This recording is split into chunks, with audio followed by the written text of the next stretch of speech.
Did Chris Watt's father know a little bit more than he was letting on in the interview room? Let's talk about it.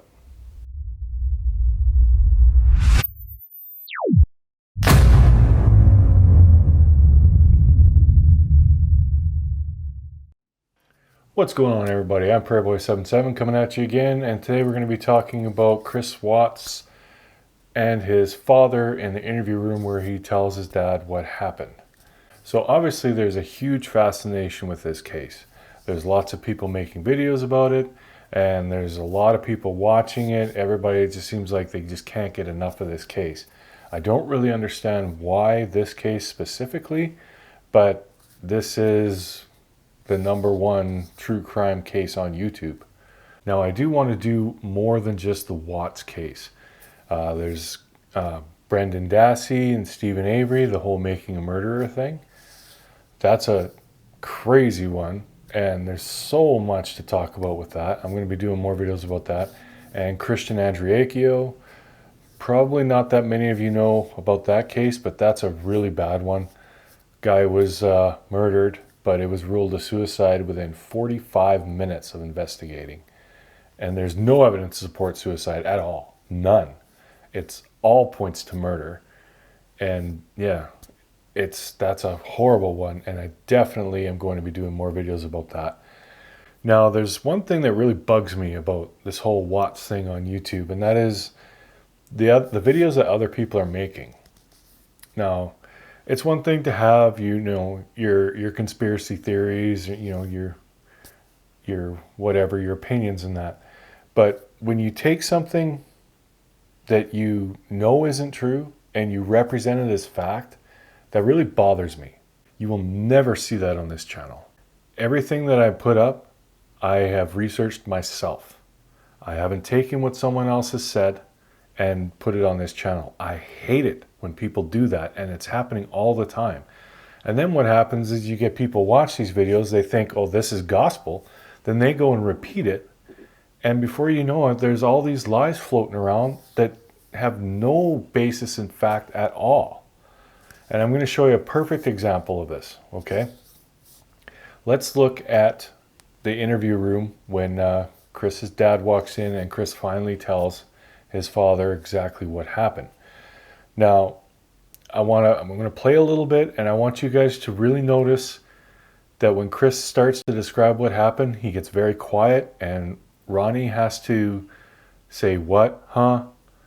A lot. He's not hearing Chris, okay? There's a lot of things that Chris has to repeat. So, okay, let's just have a look, and I'll show you a few examples of that. Protector. What? And that. What now? What? Okay, so you get the basic idea. Ronnie's having a hard time hearing Chris because he's mumbling, he's talking very quiet.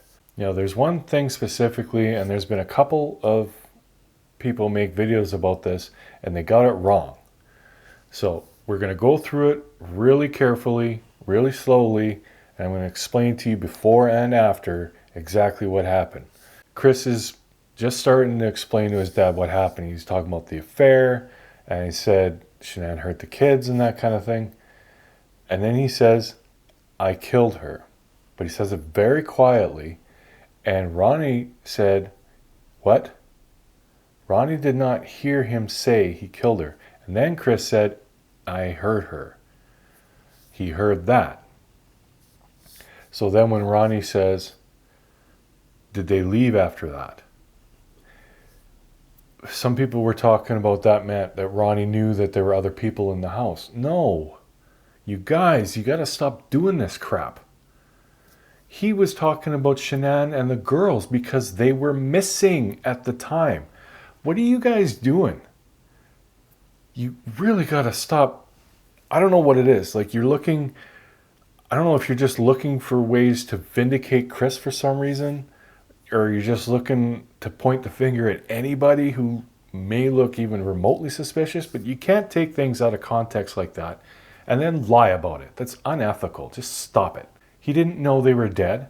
Even the police didn't know they were dead at that time. They suspected, but nobody knew.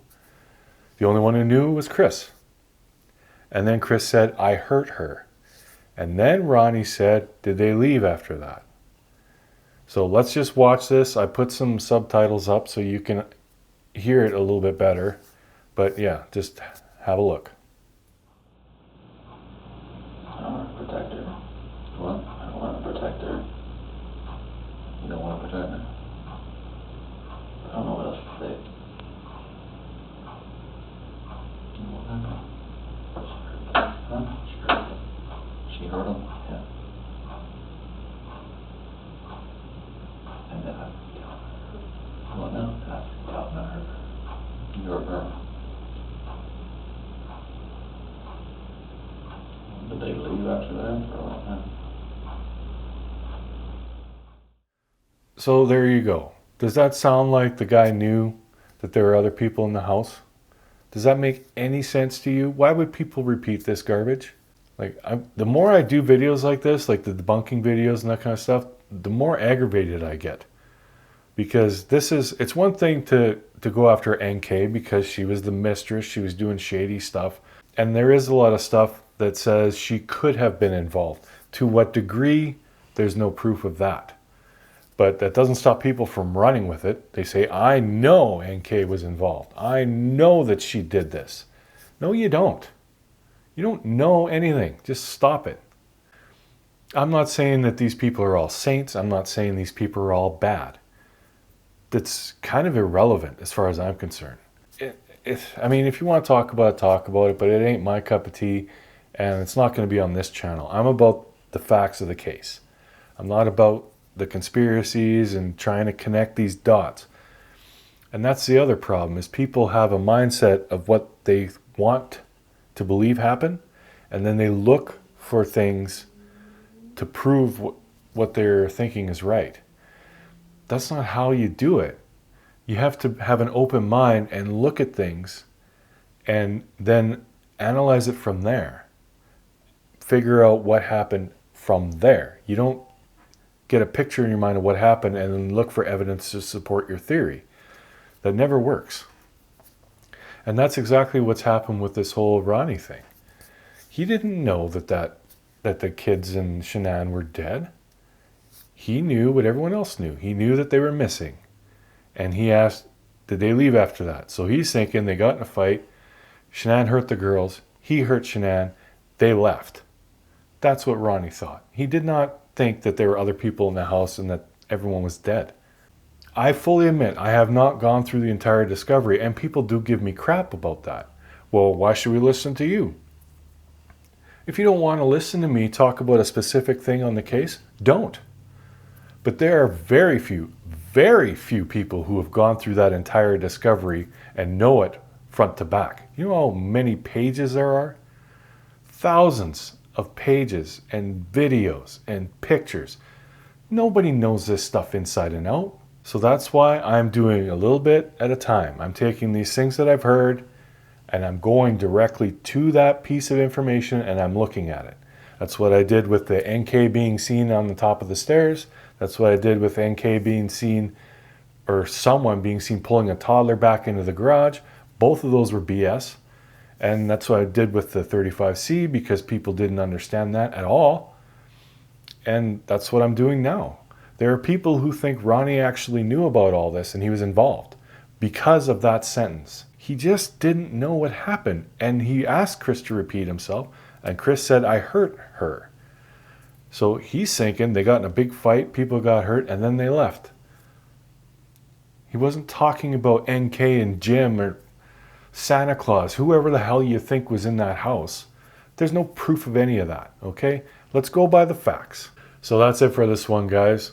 If there are any parts of the whole Chris Watts case that you are confused about or anything like that, let me know in the comments below. I know I'm getting a ton of comments. I'm trying to keep up, but it's really hard. But I am trying. So hopefully, if you do have something you want me to analyze, I'll see it and I'll be able to do that for you. There's a ton of things that people are getting wrong, people are making up. Just straight up, they know that they're lying, but they don't care. They're just saying it because it gets views. It's the controversy of the whole thing. I'm not doing that on this channel. In fact, if they keep doing that, I'll just keep on debunking them. It'll give me a reason to make a video. But anyways, I rambled on long enough. I hope that clears things up. No, Ronnie did not know that the girls were dead at that time. To think that he did is just ignorant. There's absolutely zero evidence that shows that he could have possibly known, and to assume that he did is just wrong. So there you go. I hope that cleared it up, and hope you like this video. Leave a comment down below, and we'll catch you on the next one. Until then, this is Prairie Boy 77 saying good day, good night, and Godspeed.